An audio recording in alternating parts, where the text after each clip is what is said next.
வணக்கம் யூடியூப் நண்பர்களே. இன்னைக்கு நம்ம சினிமா வரலாற்றில் நடந்த ஒரு செம மாசான அதே சமயம் ரொம்ப சுவாரஸ்யமான ஒரு சம்பவம். நடிகர் திலகம் சிவாஜி கணேசன் சாரோட வாழ்க்கையில நடந்த ஒரு மறக்க முடியாத எகிப்து பயணத்தை பத்தி தான் இப்ப நாம பார்க்க போறோம்.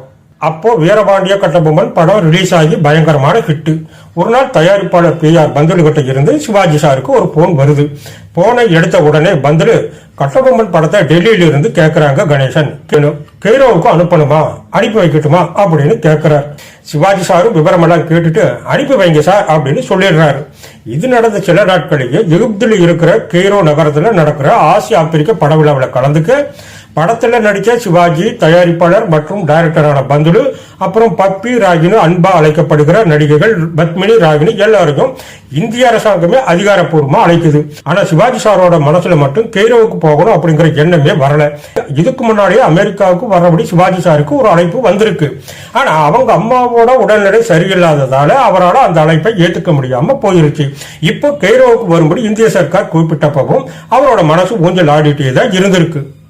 அவங்க அம்மா அப்போ ஹாஸ்பிட்டல்ல படுத்த படுக்கையா இருக்காங்க. அந்த நிலைமையில அம்மாவை விட்டுட்டு பிரிஞ்சு போக சிவாஜி சாருக்கு மனசே இல்லை. நாம வெளிநாடு போற சமயம் ஒண்ணு கிடக்க ஒண்ணு ஆயிட்டா என்ன பண்றது? இந்த ஒரு காட்சியை அவரால் கற்பனையில கூட நினைச்சு பார்க்க முடியல. அதனால கெய்ரோவுக்கு நான் வரல அப்படின்னு முதல்ல ரொம்ப தீர்மானமா சொல்லிடுறாரு. ஆனா சர்க்கார் தரப்புல இருந்து வர்ற இந்த அரிய அழைப்பை நிராகரிக்க கூடாதுன்னு, உங்க தாயாருக்கு ஒண்ணு ஆகாது, நாங்க கூட இருந்து அவங்கள குறையே இல்லாம கவனிச்சுக்கிறோம், நீங்க கவலை இல்லாம போயிட்டு வாங்க அப்படின்னு அவரோட நண்பர்களும் உறவினர்களும் சமாதானம் படுத்துறாங்க. இதுக்கு இடையில பத்மினியும் ராகினியும் படப்பிடிப்பு காரணமா முடிஞ்சா அப்புறம் வர்றோம் அப்படின்னு சொல்லிடுறாங்க. கடைசியில நம்ம நாட்டோட பிரதிநிதியா விழாவில் கலந்துக்க யாரும் இல்லாம போனா எப்படி இருக்கும்? இதனால நண்பர்கள் கொடுத்த உற்சாகத்துல சிவாஜி கெய்ரோ கிளம்ப முடிவு பண்றார். சென்னை ஏர்போர்ட்ல எல்லாரும் வந்து இவங்களை வழி அனுப்புறாங்க. அப்ப சிவாஜி சார் மனசுக்குள்ள நம்ம என்ன பெருசா காரியம் சாதிச்சிட்டோம், இப்படி எல்லாரும் சேர்ந்து வழி அனுப்புறாங்க, உண்மையிலேயே கெய்ரோவுல என்ன நடக்க போகுதோ அப்படின்னு நினைச்சு அவரோட உள்ளமும் கொஞ்சம் நடுங்கத்தான் செஞ்சது. அவங்க ரெண்டு பேரோட சித்ரா கிருஷ்ணசாமியும் வர்றார்.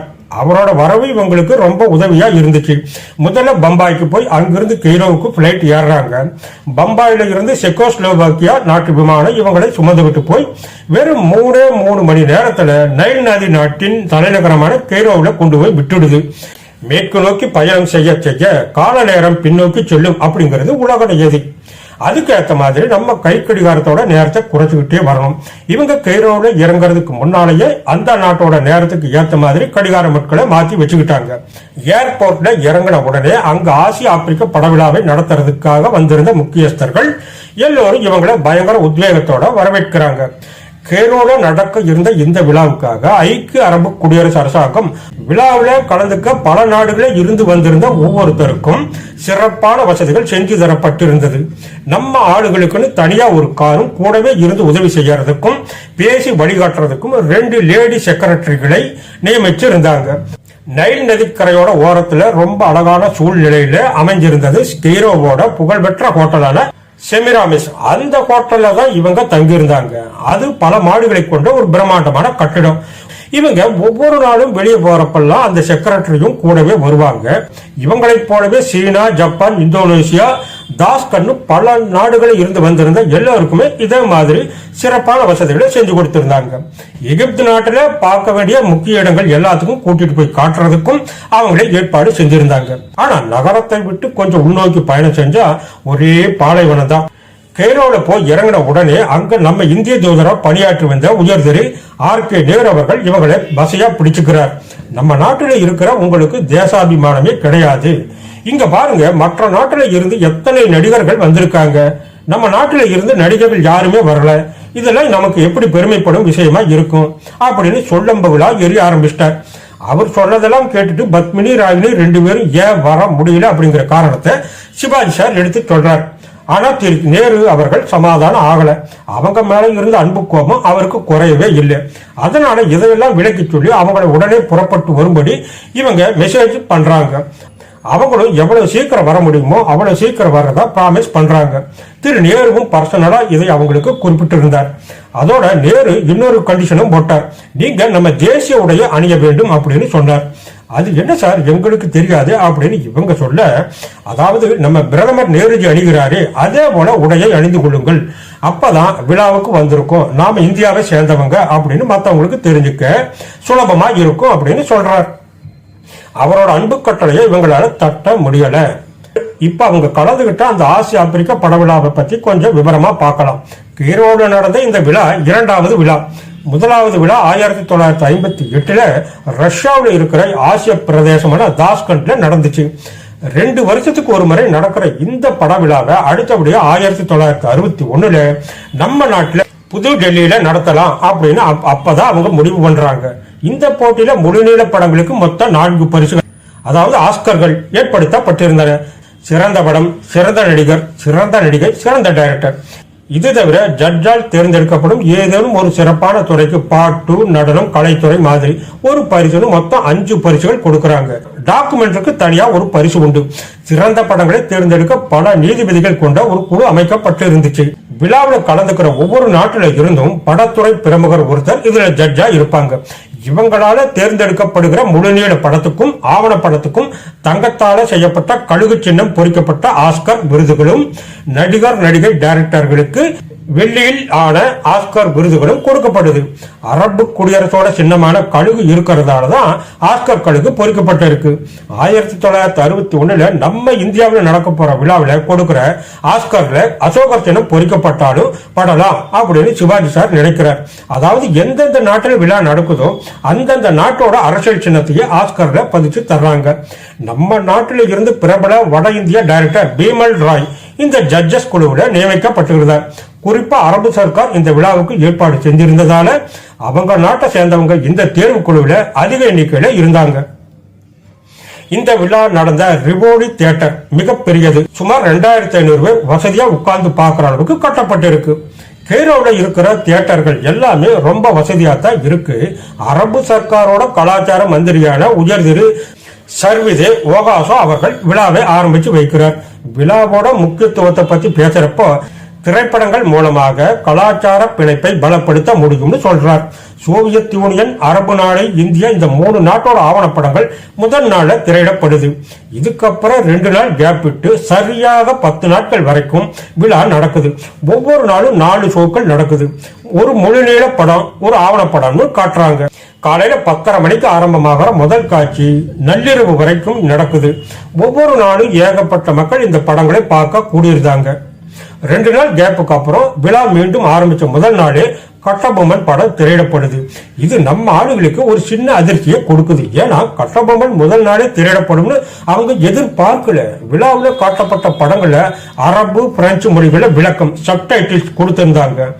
தவிர இவங்க எடிட் பண்ணி குறைச்சது போக நேரு அவர்களும் இந்த படத்தோட நீளத்தை கொஞ்சம் குறைச்சு விறுவிறுப்பை கூட்டியிருந்தார்.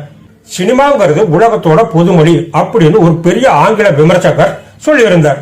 அது எவ்வளவு நிஜம் அப்படிங்கறத சிவாஜி சார் இந்த விழாவில் கண்ணார பார்க்கிறார். படத்துல பேசுற மொழி புரியல அப்படின்னாலும் மக்களோட ரசனை ஒன்னாதான் இருக்கு. குறிப்பா கட்டபொம்மன் படத்துல எந்தெந்த காட்சிகள்ல நடிப்பு பாராட்டப்பட்டும் எந்தெந்த காட்சிகள வசனம் பாராட்டப்படும் அப்படின்னு இவங்க நினைச்சு வச்சிருந்தாங்களோ அதே காட்சிகளுக்கு அங்க இருந்த மக்கள் கைதட்டி தங்களோட பாராட்டுகளை அள்ளி தர்றாங்க. படத்துல நடிச்ச சிவாஜி சாருக்கும் படத்தை உருவாக்கின பந்துலு சாருக்கும் சித்ரா கிருஷ்ணசாமிக்கும் இந்த காட்சிகள் ரொம்ப பெருமையை தருது. அன்னைக்கு படம் முடிஞ்சதும் விழாவுக்கு வந்திருந்த பல நாட்டு நடிகர்களும் சினிமா பிரபலங்களும் சிவாஜி கணேசனை நேரில் சந்திச்சு செமையா நடிச்சிருக்கீங்க அப்படின்னு பாராட்டுறாங்க. அவங்களோட புகழுரையை எல்லாம் கேட்கிறப்போ சிவாஜி சாரோட மனசு தமிழ்நாட்டு ரசிகர்களைத்தான் வாயார வாழ்த்திட்டு இருந்தது. ஏன்னா அவங்களோட ஆக்கமும் ஊக்கமும் தானே தன்னை இந்த நிலைமையில வச்சிருக்கு. அன்னையில இருந்து சிவாஜி சார் எப்ப வெளியே கிளம்பினாலும் சரி, எந்த கூட்டத்துக்கு போனாலும் சரி, ஒரு கல்யாண மாப்பிள்ளைக்கு பெண் வீட்டுக்காரங்க எவ்வளவு மரியாதை கொடுப்பாங்களோ அந்த முக்கியத்துவத்தை எல்லா மக்களும் இவருக்கு கொடுக்க ஆரம்பிச்சுட்டாங்க. இது இவருக்கு ஏன்னு புரியலையாம். இது தவிர இந்த 10 நாளும் காலையில சினிமா துறையை சேர்ந்த எல்லாரும் ஒன்னா கூடி பல விஷயங்களை பத்தி பேசி டிஸ்கஸ் பண்ணுவாங்க. இந்த மாதிரி சமயத்துல தான் 1961 இந்த பட விழாவை டெல்லியில நடத்துறது அப்படின்னு முடிவு செஞ்சாங்க. அரபு நாடு இந்திய கூட்டுறவுல படங்களை தயாரிக்கலாம்ங்கிற ஐடியாவும் சொல்லப்பட்டுச்சு. 2 நாடுகளுக்கும் இடையில படங்களை பரிமாறிக்கிறது பத்தியும் பேசிவிட்டாங்க.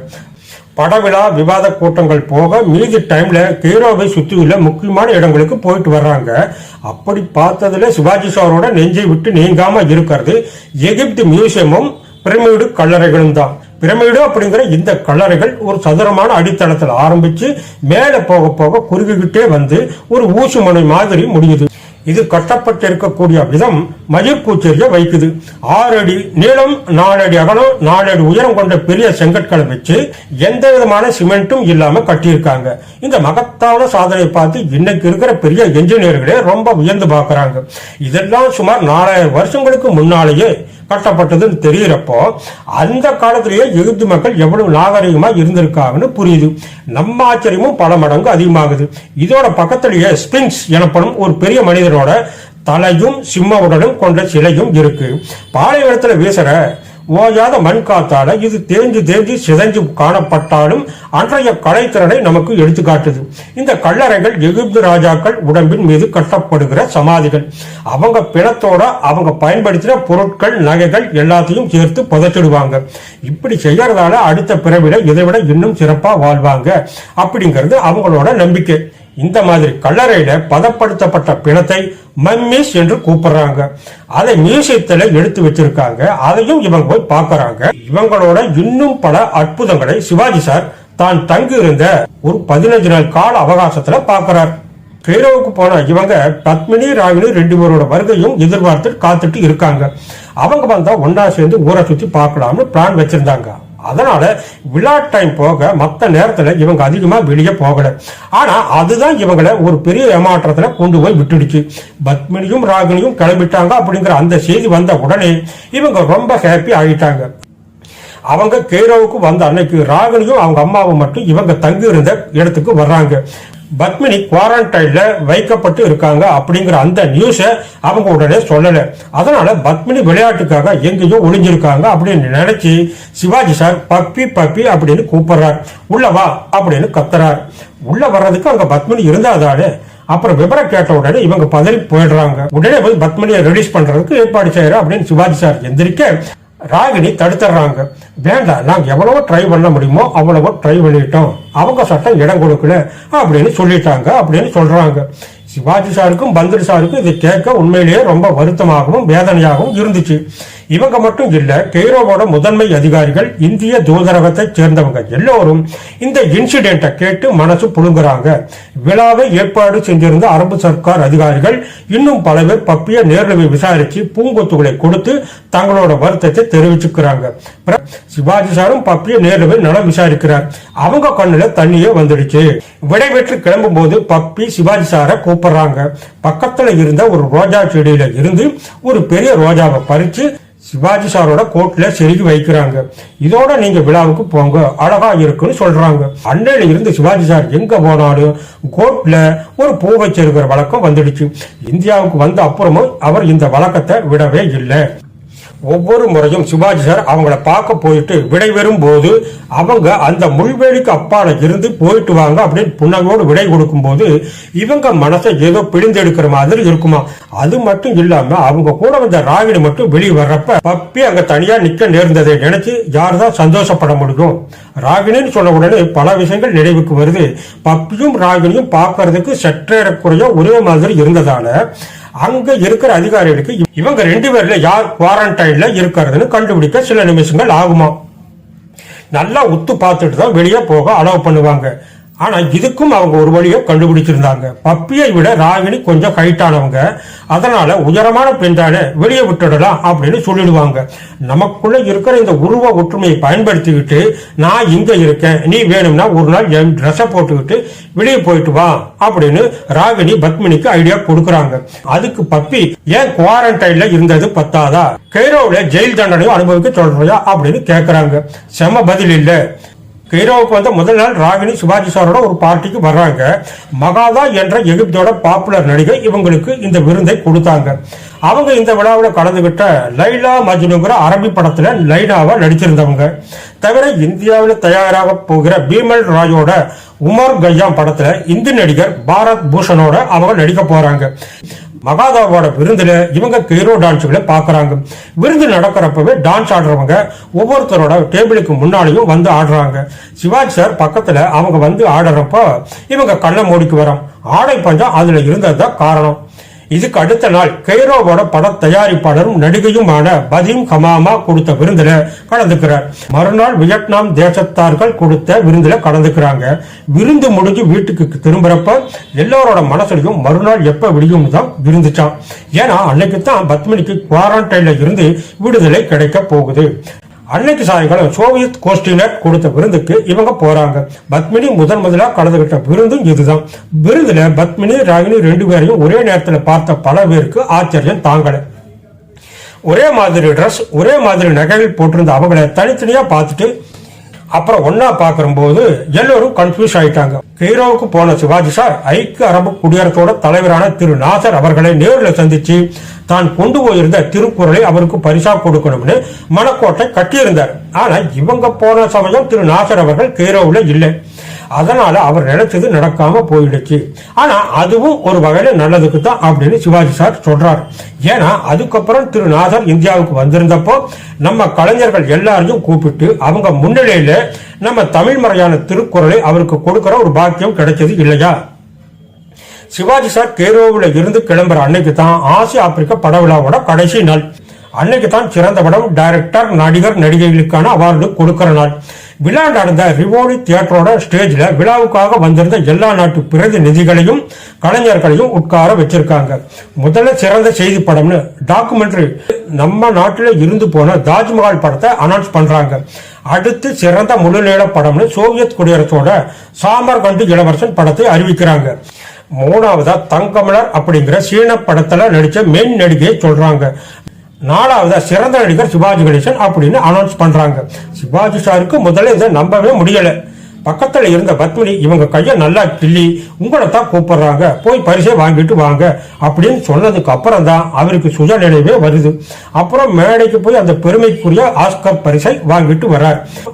அவரை தவிர கட்டபொம்மன் படத்துல நடிச்ச பத்மினி, ராகினி 2 பேருக்கும் ஒரு பாராட்டு பத்திரம் கொடுக்கப்பட்டது.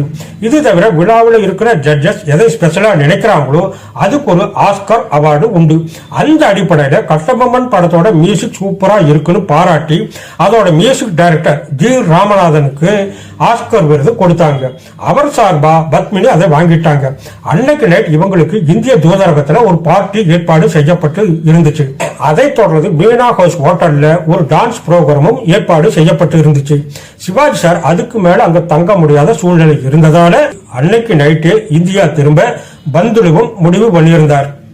மீனா விடுதியில பத்மினி, ராகினி 2 பேரோட நடனம் நடந்துட்டு இருந்துச்சு. பாதி டான்ஸ் நடந்துட்டு இருக்கிறப்பவே சிவாஜியும் பந்தலும் அவங்க கிட்ட விடை பெற்றுக்கிட்டு அவங்களும் டான்ஸ் ஆடிக்கிட்டு அதே நாட்டிய பாஷையிலேயே இவங்களுக்கு பை பை சொல்றாங்க. அன்னைக்கு நைட் இவங்க பிளைட்ல கெய்ரோவில் இருந்து கிளம்பி இந்தியாவை நோக்கி பறக்க ஆரம்பிச்சப்போ சிவாஜி சாரோட மனசு முழுக்க ஒரு பெரிய திருப்தி இருந்துச்சு. இதுக்கெல்லாம் காரணமா இருந்த எல்லாரையும் அவரோட உள்ளம் வாழ்த்த ஆரம்பிச்சது. இதுக்கு முடிவே இருக்காது. பாத்தீங்களா நண்பர்களே, அன்னைக்கு எகிப்து மண்ணில நம்ம தமிழ் மொழிக்கும் தமிழ் சினிமாவுக்கும் நம்ம நடிகர் திலகம் சிவாஜி கணேசன் எவ்வளவு பெரிய சர்வதேச பெருமையை தேடி தந்திருக்காருன்னு.